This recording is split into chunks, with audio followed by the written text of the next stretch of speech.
Hello everyone.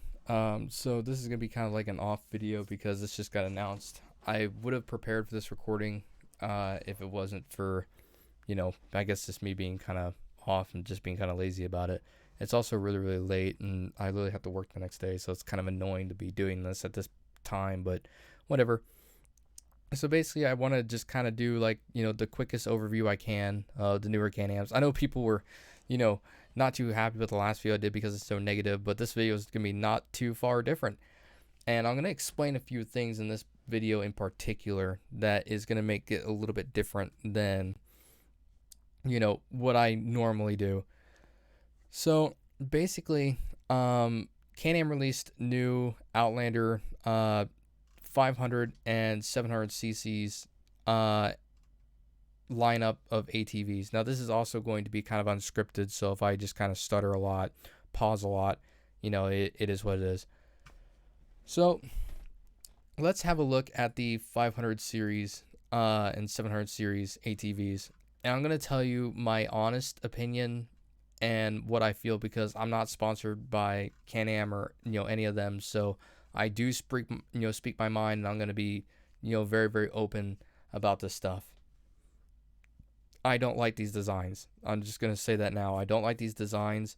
Um, Personally, the headlights kind of grew on me with the Renegade models. And with the Outlander models, they did kind of grow on me a little bit, but I'm not a big fan of these. But I'm going to talk about these the best I can and give my honest to God review. So let's start off with this one because this is probably the worst one I've ever seen. So this is the Outlander 500. This is two-wheel drive. You do not get four-wheel drive with this model. So if we click here, I don't know if this is going to load. Yeah, it's not going to load. Okay, so we're going to have to go back. And so I can't show you, I can't show you like a direct close-up of the gauge or that. Yeah, see the site's crashing because of how many people are on it. So let's see if I can get back to, let's see if I can get back down to it. Okay, so it's not gonna let me do that great because the site's moving so slow. So I'm just gonna have to do it from here. But I already know the weights and stuff like that, so it really doesn't even matter. But basically, this is a single cylinder 500 cc's ATV, and it is two-wheel drive, and it's the most basic you can get now, and it is $6,000. Now let's just put this into perspective. The Honda Rancher, which the most basic you can get for that is $5,899. Now, the basic Rancher, the only difference between this and this is that this has independent suspension, where I think the the Rancher only gets IRS with the automatic DCT, like the best one you can get. And then to get a four-wheel drive one, which it's this one right here actually, is $1,000 more. So for $1,000 more, you can get one with four-wheel drive. Whereas I think in comparison, let's see. So four-wheel drive for this, I think this is four-wheel drive. I'm gonna skip that. Hopefully, please load. Okay, there we go. So for four-wheel drive in this, oh, see, it's not even letting me check the model now. See, when you clicked on it, it used to show you the model. It's probably not gonna. Yeah, see, the site is just complete trash. Basically, I guess for $1,000 more, you can get a one with four-wheel drive, and that's the same price as a Rancher with four-wheel drive. And the Rancher is going to be far more reliable. Yeah, it's going to have less horsepower, sure, but if you're going to use this thing for work, I've always said this like 1,000 times. If you plan on using it for trails and stuff like that, then a Can-Am is a good option because they have a lot of power. But if you're going to be using it for work, a Honda is always going to be the way to go. Every single time. It literally beats out every other company. So let's get that out of the way. How much horsepower does the 500 make? Well, I can't pull it up because it doesn't show it, but I can tell you it makes 50 horsepower. 50. And like that's not like actually, you know what? No, I'm sorry. Let me go back. It makes I think it makes 40 is what it said, around like 40 horsepower.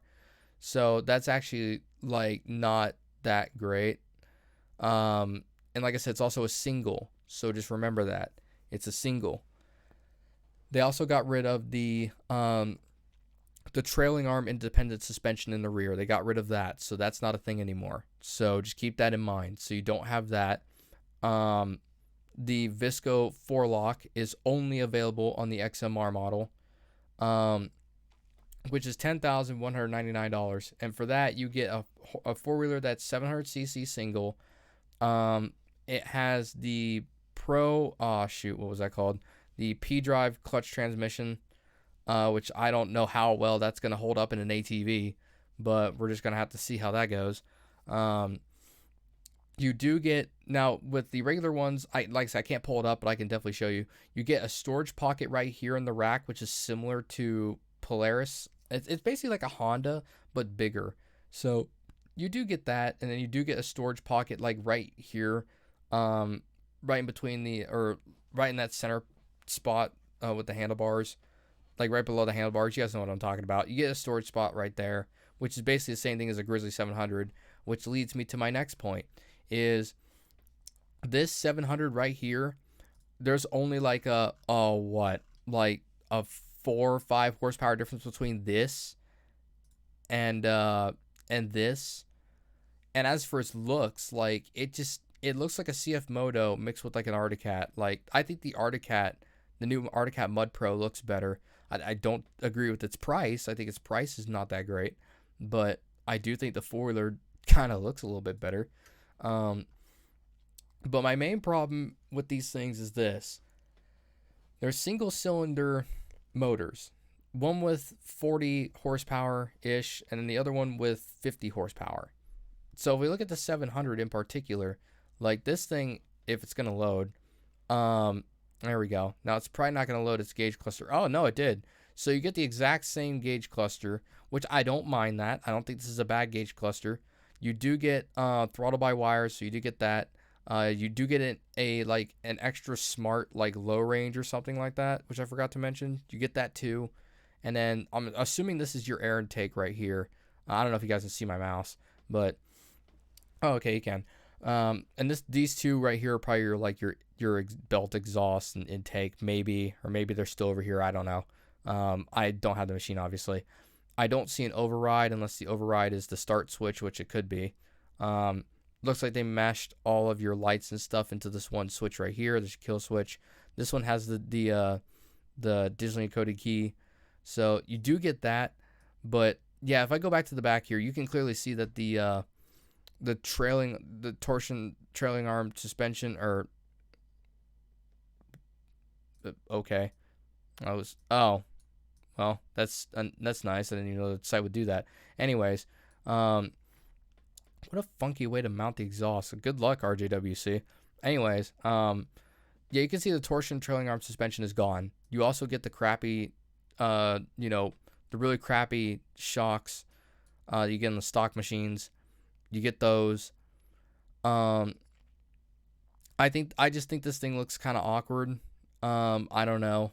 It's just a little weird to me. Maybe it'll grow on me over time, like everything else. But as of right now, it just looks kind of weird. I don't know. I don't think the Outlander L models were that bad and really needed to be changed, but it's not that big of a deal. I'm assuming your belt housing is going to be on this side. Or wait, that would be on the left side. Yeah, so it would be this side. I'm assuming it's going to be on, get out of the way. I'm assuming it's going to be here. I don't know. Tires. So we look at tires. The front tires look a little bit better in order for me to gauge on them. They look like a weird, not like Mudzilla or a sledge. They look like sledgehammers. I don't know. They look very similar to sledgehammers. And sledgehammers are not bad. They're not bad tires, but they're not the best. Like, they're kind of middle of the road.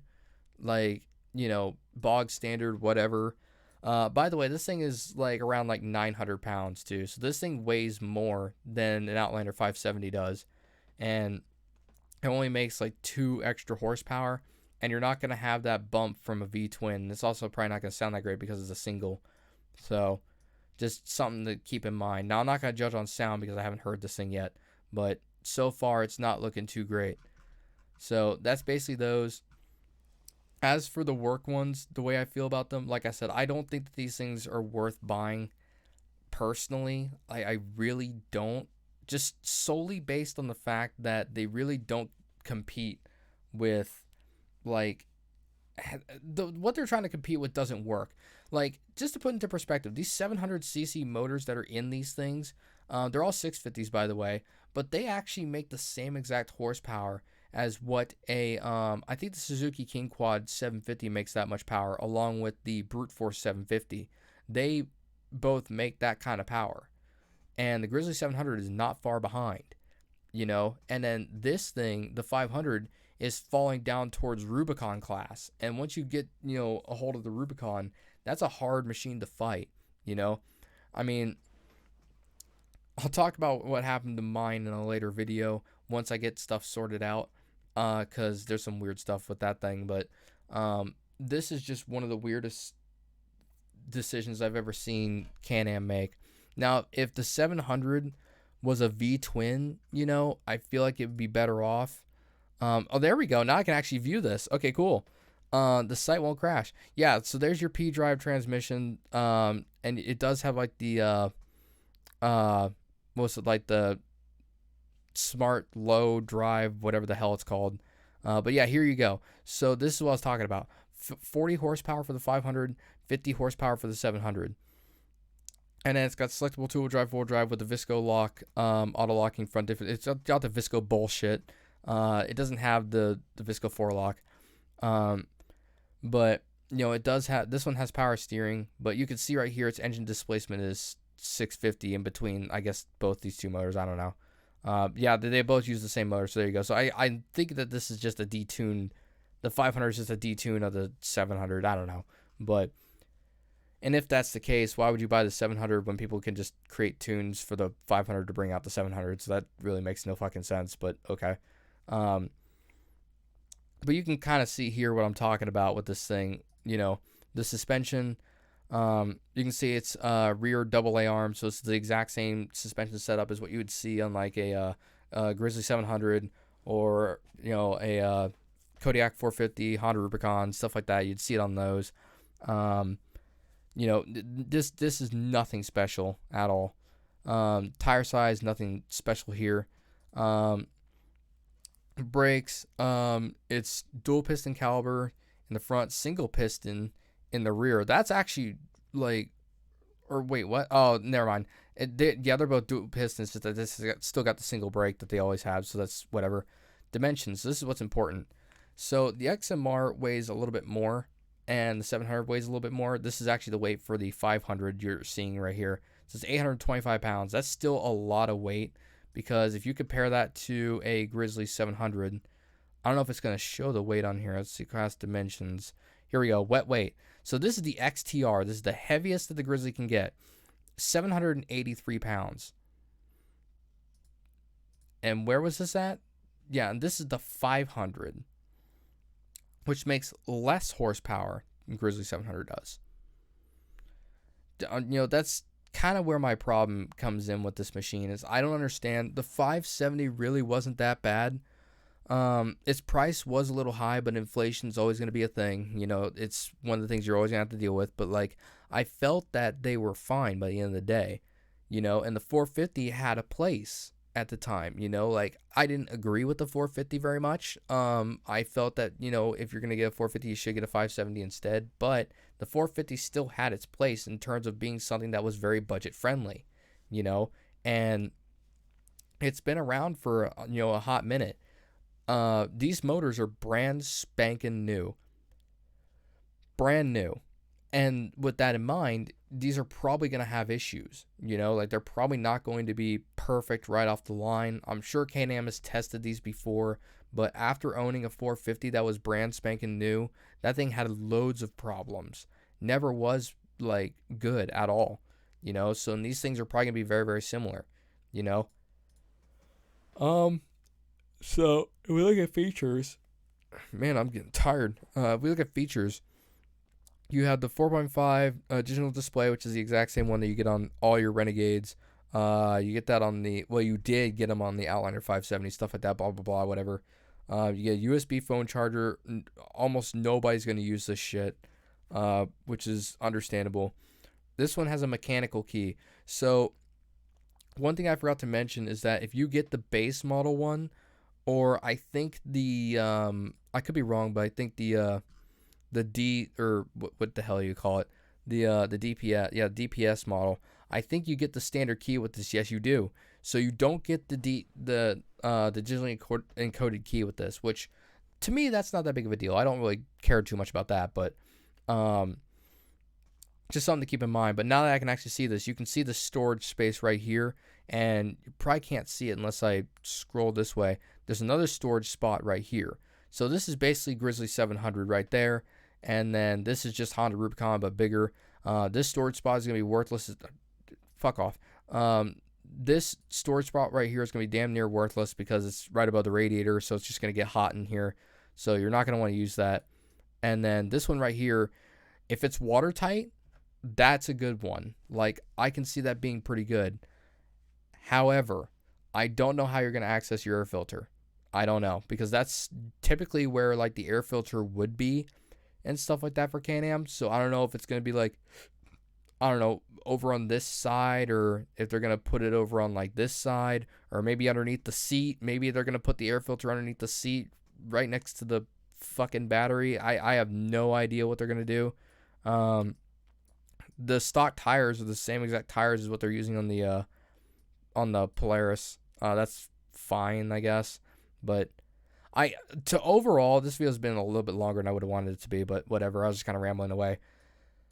Overall, I think this is just a weird design. I think the biggest kill for me definitely is the engine. I don't know why in the world they went from V-twins to singles. I don't know. I know singles are cheaper to produce. I get it. But V-twins, they sound better. They're more reliable. And I don't see the reliability in a single. I don't, especially a new one like this. I don't see that. You know, I just don't. And then as for the looks, they look, well, I'll just do that, I guess. Whatever, just so I get out of the way. Looks, I don't like it, but I think it may grow on me over time. I don't know. They look like Segway ATVs. You know what I mean? Like, these things look like Segways, and they weigh about as much as they do too. But that's all I can say about that. But then again, I'm one to not like change, so looks is very, very subjective. You know, I guess my ultimate hope for these things is that, they push the sales of the Outlander 850, I guess.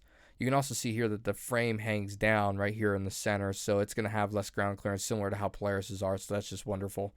I don't know. These are a weird design. I get what Can-Am was going for, but I just don't understand why they got rid of the V-twins. I don't understand that.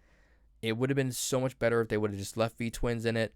That's what made Can-Am super special in the first place, because not a lot of companies invest in V-twins. Actually, now that I think about it, I mean, if we're looking at mainline, like the Big Five, if I'm not mistaken, I think the only one that's in there is the Brute Force 750, I think that's the only one in there, other than Can-Am's, which Polaris might have a couple, but I don't know that much about Polaris, so I'm not going to say anything. But in reality, I think that this thing's competitor going forward is definitely going to be the Grizzly, the Grizzly 700, not the XTR in particular. I mean, that one might compete with the XMR, but just the Grizzly in general is going to be able to compete with this. The Kodiak can compete, because I'm pretty sure that the Kodiak has a similar price. Yeah, here you go. Here's your pricing right here. So you look at the Kodiak 700, so it's $8,399. I mean, this thing is going to be very, very competitive with these Outlanders, because if you look at their prices, I mean, they're not too far away, and this is with power steering, and an EPS one, yeah, well, I guess the EPS ones are a little bit more expensive, but they're still not too far away in prices, which is kind of tough, you know what I mean? So I don't know, we'll just have to see how things turn out in the future. It's a cool idea. I see what they're going for, but by the end of the day, I just think that the singles in these things are just, and the looks are what's going to kill it. But who knows? You know, like again, looks is subjective, but the motor, we'll just have to see about the motor. So I hope you guys enjoyed the video. I know this is just kind of a rambly video that just kind of popped out of nowhere. And this is just my first thoughts. Things could change over time. Opinions could change. But this is just kind of my first look over. I mean, they literally just announced these things like an hour ago. They also screwed up with the live stream, by the way. Can-Am, if you guys are watching this, someone at your like department screwed up, because you could go to the site like almost 20 minutes before the stream and look at all these models. So just saying, someone screwed up somewhere. So I don't know.